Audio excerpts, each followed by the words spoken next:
Welcome to the NTN Nightly. I'm Nisha Charles. This edition's top stories. Prime Minister and Chairman of CARICOM, Honorable Alan Chastanet, discusses the vulnerability of small island states in Geneva. Stakeholders in the St. Lucia drug network received critical training. The Victoria Hospital welcomes a donation of echograph machines. All that plus the latest in youth development, sports, and the NTN Nouvelle Ark.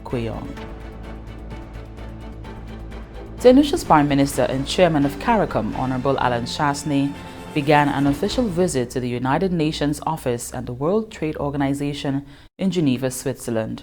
Honorable Chastanet is attending the United Nations Trade Forum. In his address, the Prime Minister brought to the forefront the humanitarian tragedy and the complete destruction of physical infrastructure he witnessed in the Bahamas. Honorable Chastanet and the CARICOM delegation visited the Abaco Islands and Grand Bahama following the passage of Hurricane Dorian. The death toll has climbed to 50, as confirmed by Bahamas Health Minister Honorable Dwayne Sands.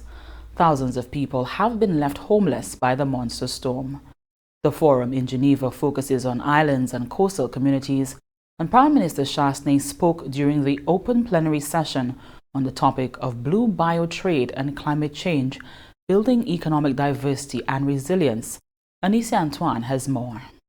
Having recently made a visit to the Bahamas where he saw firsthand the destruction caused by Hurricane Dorian, Prime Minister Honorable Alan Chastanet painted a graphic image of the extent of devastation that he witnessed and the toll that this was having on the lives of the people. Against this background, the Prime Minister noted that small island developing states, SIDS, are in imminent danger of extinction. To assist SIDS in combating the threat of climate change, the Prime Minister called on the international community to pay attention to the following.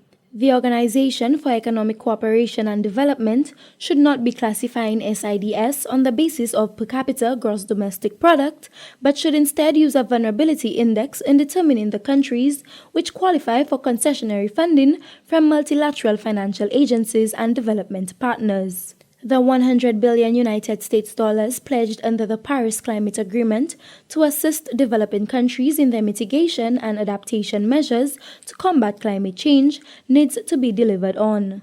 The Prime Minister indicated that SIDS in particular have very little confidence that these funds will be delivered.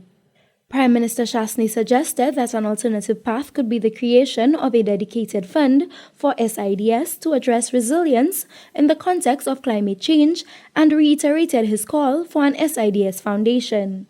The negative impacts of blacklisting on the economies of the OECS and the reputational damage that these arbitrary and unjustified designations can cause to small economies was also highlighted.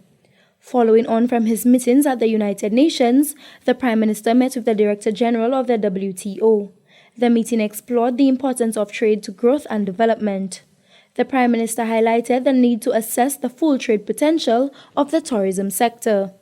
According to the Prime Minister, understanding the full potential of the sector is a prerequisite to advancing policies that would impact the lives of the people of the OECS. Prime Minister Chastanet also stressed to the WTO Director General the need for global trade to benefit all countries, including small and vulnerable economies such as St. Lucia and fellow OECS and CARICOM member states.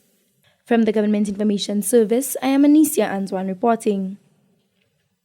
Meantime, the international organizations, governments, and peoples are donating to the recovery effort in the Bahamas. Bahamian Prime Minister Honorable Dr. Hubert Minnis has indicated that the process will be a long one. Here's to Sunken English Francis of CARICOM News Time. As the heartbreaking reality of Dorian's devastation in the Bahamas becomes clearer, an international relief effort is underway to bring relief to the victims. United Nations Relief Chief Mark Lowcock said the UN has allocated $1 million from the Central Emergency Response Fund. The UN said 8 tons of food supplies, logistical and telecommunications equipment were to arrive on the islands devastated by the hurricane on Saturday. The Commonwealth Secretary General Patricia Scotland said the organization will work with its partners to make available as swiftly as possible whatever assistance the Bahamas requires. United States President Donald Trump has assured the Bahamian government of America's assistance. The U.S. Coast Guard said it has rescued a total of 290 people following the hurricane. The U.S. Agency for International Development has announced a U.S. $1 million aid package, bringing the USAID's total funding to more than $2.8 million so far. The British Royal Navy Auxiliary Aid Ship is also helping in the relief efforts. The UK Ministry of Defence said the ship, which has been in the region since June in preparation for the hurricane season, is equipped with specialist personnel, stores and transport, as well as a Wildcat helicopter for rescue and surveying operations. Canada's Prime Minister Justin Trudeau has pledged 500,000 Canadian dollars in initial emergency assistance. Within the region, the Caribbean Development Bank has disbursed US $200,000 in emergency response grant and has allocated US $750,000 in immediate response loan to assist with the cleanup and short-term recovery in the Bahamas. CARICOM member states and the Organization of Eastern Caribbean States are also coordinating comprehensive relief assistance. Jamaica has deployed military and relief aid personnel as the international relief effort gathers pace. The private sector, non-governmental organization, as well as Good Samaritans are also contributing to the aid effort. Sandals Resort International has pledged to match every dollar donated to its charity arm, Sandals Foundation, to help the hurricane victims. Using the hashtag BahamasStrong, the resort chain has asked the public to make donations to www.sandalsfoundation.org/donation. Pay attention in your country to find out how you can donate. More than 1,000 residents of Abaco Islands have been evacuated to West Palm Beach, Florida. The passage of Hurricane Dorian has not only changed lives, it has also impacted how the government of the Bahamas responds to natural disasters. Bahamas' Prime Minister Dr. Hubert Minnis said the government will introduce mandatory evacuation legislation when Parliament resumes.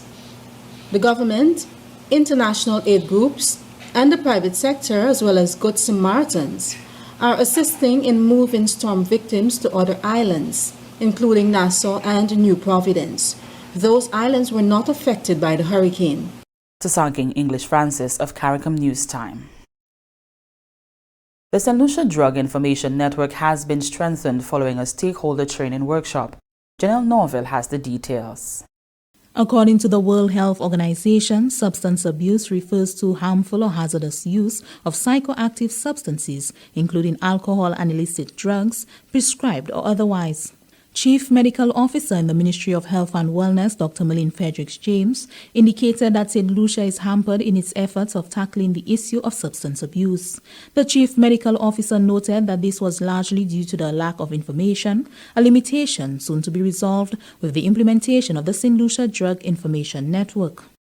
We have realized that at present, we are not in possession of detailed information regarding the substance abuse situation as it exists in country, though we have been engaged in population-based surveys such as the Global Youth Tobacco Survey, produced reports such as the 2018 Coppola Drug Report, and continue to receive data from our Drug Rehabilitation and Treatment Unit, Turning Point, as well as the National Mental Wellness Center. It is for this reason that we are here today to give life to the Drug Information Network with the help of Inter-American Drug Abuse Control Commission, CICAD OAS. This training workshop, organized by OAS CICAD in conjunction with our Substance Abuse Unit, will create the means for us to become more empowered in data collection processes and the dissemination of critical information as it relates to the drug problem in St. Lucia. The National Drug Information Network will serve as a data bank which will capture information from the Substance Abuse Unit and other collaborated agencies within and outside of the health sector. The St. Lucia Drug Information Network is expected to serve as a data bank, which will capture information from the Substance Abuse Secretariat and other collaborating agencies within and outside the health sector. The information will then be disseminated to relevant stakeholders for updating and forecasting of trends and patterns of illicit drug use and substance abuse in St. Lucia. The merging and analysis of information and data coming out of the network is expected to create greater awareness amongst health officials, allowing them to understand and predict trends and patterns of substance abuse, leading to better development and implementation of effective prevention measures and programs to decrease substance abuse. Consultant Pernell Clark explained that the Inter-American Drug Abuse Control Commission, CCAD, serves as a forum for OAS member states to discuss and find solutions to the drug problem, providing the technical assistance to increase their capacity to counter the drug problem. We work through projects and other activities to support activities, projects and programs and initiatives in all of our member states. So this activity is one of those initiatives under the observatory section of CCAD, which is the research and statistics arm of CCAD. And among other things, we help countries to develop drug information networks. And this is what we'll be discussing over the next couple of days. Not only what they are, their objectives, and what they're supposed to achieve, but the role that each of you will play and potentially can play in developing a drug information network here in St. Lucia. The impact of illicit drugs and substance abuse on the population, in particular the youth, remain a major concern for health officials in St. Lucia. For the Government Information Service, I am Janelle Norville. And this is the NTN Nightly. Ryan O'Brien is up next.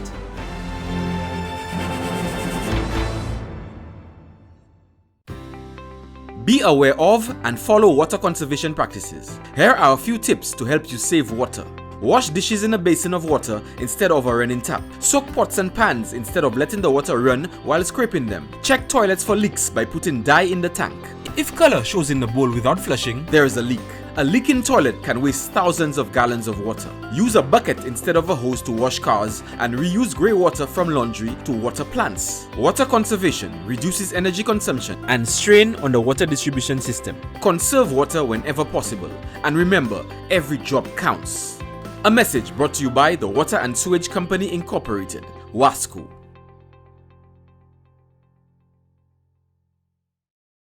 Welcome back. We join Ryan O'Brien for the latest happenings in youth development and sports.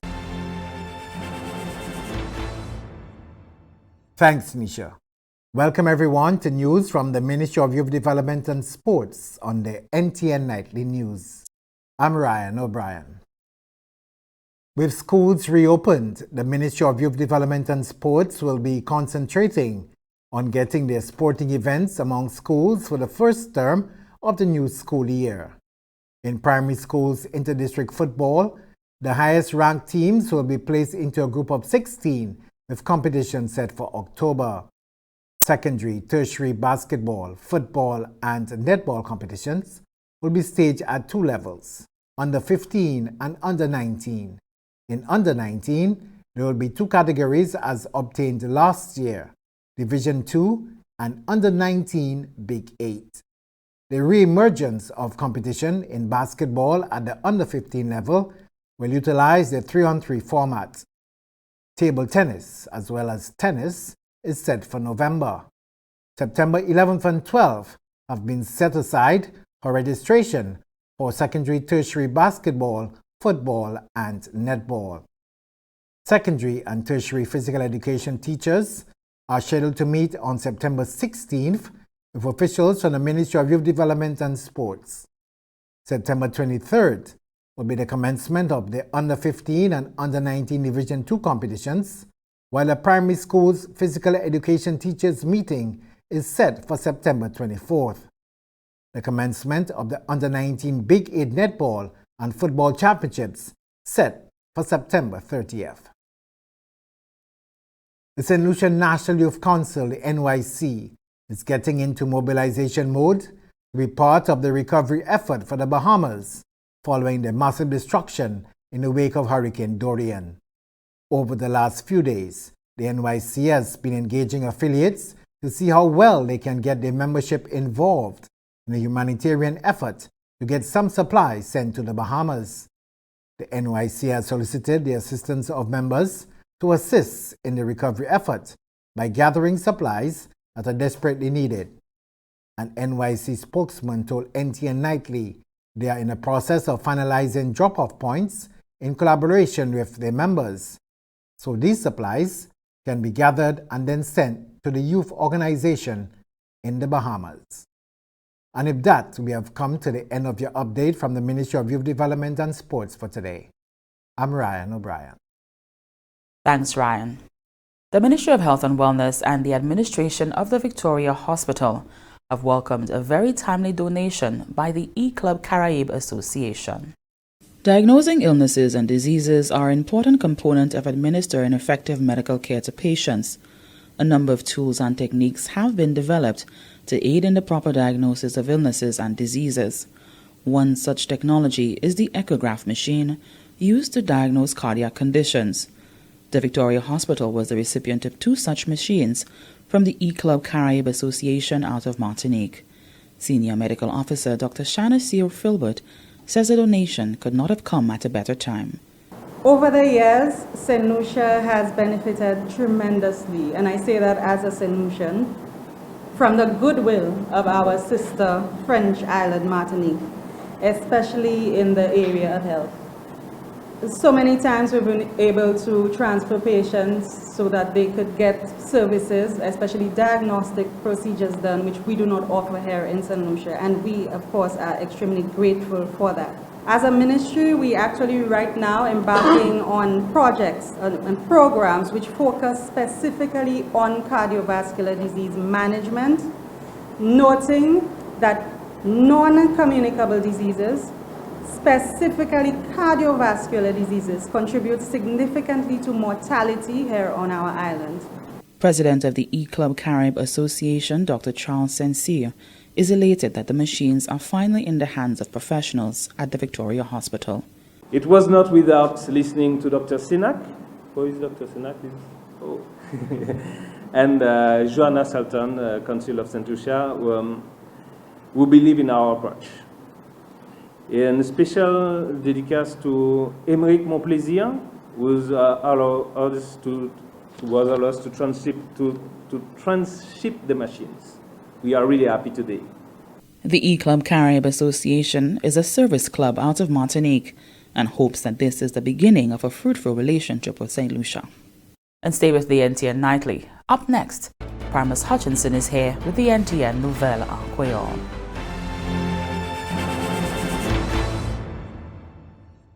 Si ou jwen nan bil ki ho, gade si siten ou ka koule. Se pa tout le ou ka ywe, kote siten la ka koule. Avant ou kouye ou asko, examine siten la pa kou. Ekwi nimiwo a ki asou mita. Pa seve dlo a pou 30 minit pou yon neditan. Deviwe ekwi nimewo a ki asou mita. Si nimewo a chanje, siten la ka koule. Kouye en ploma pou oje problem la vitman. Sa se en komisyon hod wasko. Welcome back. We join Primus Hutchinson for the NTN Nouvelle Ark. Merci Ota Nisha. Monsieur Madame, Département qui est responsabilité pour information gouvernement cette Lucie, GIS. Assemblée puis télévision nationale puis NTN, Capozato, Nouvelle Ark. Capozato, Primus Hutchinson. 55 travailleurs à l'hôpital Saint-Jude participer dans l'officielle cérémonie pour entrer en finissement du programme des entraînements. C'est un programme qui est facilité par division pour agender instruction nationale avec l'hôpital Saint-Jude même. Ils recevront un entraînement en affaires comme bon service pour les pratiques, en façon pour préparer manger, manière pour apprendre à établir affaires électroniques et aussi manière pour apprendre à contrôler le système opération sécurité en institution santé là.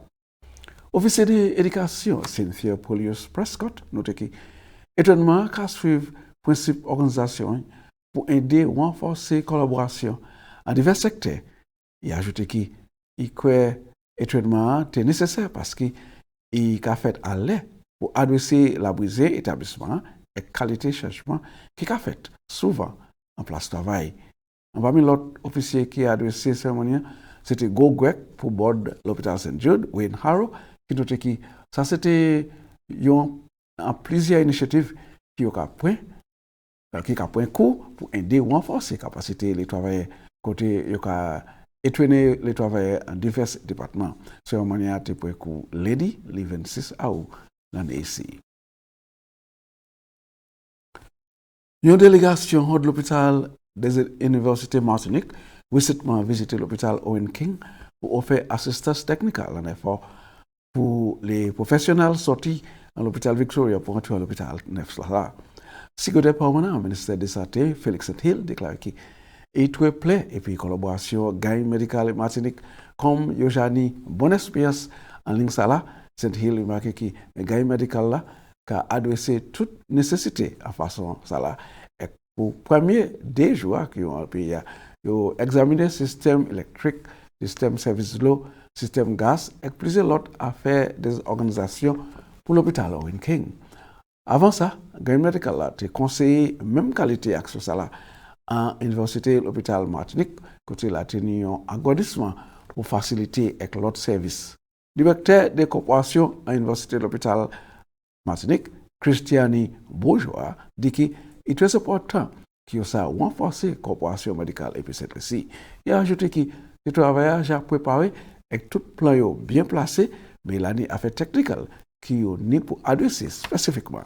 Alors, le département santé a informé les membres publics qui est fort pour ouvrir l'hôpital neuf là, qui a marché assez bien. Côté monde qui a besoin de service santé, et ça aussi va à un haut degré. Pour entrer en finissement, parole ministre de l'Éducation à gouvernement cette honorable Dr. Gail Rigobert, et qui a adressé à faire sayolome e-books, à faire manière où ça lit à ce computer, et phone, tablette et l'autre aspect des médias sociaux, en dit, c'est un livre. Dr. Rigobert ni opinion à ce qui direction est quoi étude ça là, ça pourrait. Alors, nous savons, là, on go debate à ce si en temps ça là, maman est plus signé li bagay à sous tablette, et bien yo vle tourner page après page après page. Moi j'aime tourner ti page, moi menti pour dire mon hein. Moi j'aime technologie, mais là yo ba là tourner page là que le cas c'est plus smart. Plus intelligent. Massive, not just this, not just for blague. Mais mais nous pas ça pas dit tant nous y actuellement maman est supposé ça naviguer technologie. So quand ça n'a un écosystème of intervention on chaque bagay qui nous pour faire ensemble pour nous savoir vraiment dire nous en direction que nous ca embrasser technologie. So autant me dire encore oui, nous ca train teacher, nous ca bay maman la appris computer à l'école, nous ca bay yo pli bandwidth fait wifi et aussi l'année pli course yo ça point pour yo ça apprendre manière pour maximiser manière pour yo ça faire plus meilleur travail avec technologie. Nous savons chaque monde qui dit oh yo ça servi technologie tout jeune monde dedans mais c'est pour yo jouer. Mandez pour yo écrire lettre sauver balayon non faire track changes ou ça bagay pour travail pour bon pour bagay pour avancer quoi yo pas ça fait ça mais pour aller sur Facebook Instagram bagay yo ça fait ça. Alors c'est pour nous comprendre manière toutes ces bagailles ça qu'a travailler ensemble et then vraiment nous ça dit nous qu'a entrer en large technologie et étudiant cette ici aussi ça naviguer technologie. Ben ça c'est le ministère des Affaires éducation au gouvernement cette ici honorable Dr. Gail Rigobert a finissement parlé à ce progrès à système d'éducation en cette ici. Est-ce que ça nous a tout bout nouvelle nous aujourd'hui? Je remercie autant pour regarder mon avoir une invitation pour je ne plus moi considérer conserver la vie. Dans les présenter l'autre nouvelle à Creole. Après ça, je viens présenter Nisha. Missing your pill promise. And here's a look at what's happening to us weather-wise. Fair to occasionally cloudy skies with widely scattered showers. Weak unstable conditions in the wake of a tropical wave will cause a few scattered showers over the Lesser Antilles today. A weak area of low pressure associated with a tropical wave is producing disorganized showers and thunderstorms over the central tropical Atlantic. This system is moving westward near 17 miles per hour or 28 kilometers per hour, and some slow development is possible during the next few days before upper level winds become unfavorable for tropical cyclone formation. This system is expected to affect the region on Thursday. Another tropical wave located over the eastern tropical Atlantic is moving westward near 12 miles per hour or 19 kilometers per hour. Some slow development of this system is expected during the next few days as it moves westward over the tropical Atlantic. The tide for Castries Harbor was high at 2:21 p.m. and is low at present. The tide for Vieux Bay was high at 3:28 p.m. and will be low again at 8:30 p.m. The seas slight to moderate with waves 3 to 5 feet or 0.9 to 1.5 meters. The sun will rise Wednesday at 5:52 a.m. And that brings us to the end of the NTN Nightly. Join us next time at 7 p.m. with a repeat at 7 a.m. You can also catch up with us anytime on the St. Lucia Government Facebook page or YouTube channel. I'm Nisha Charles.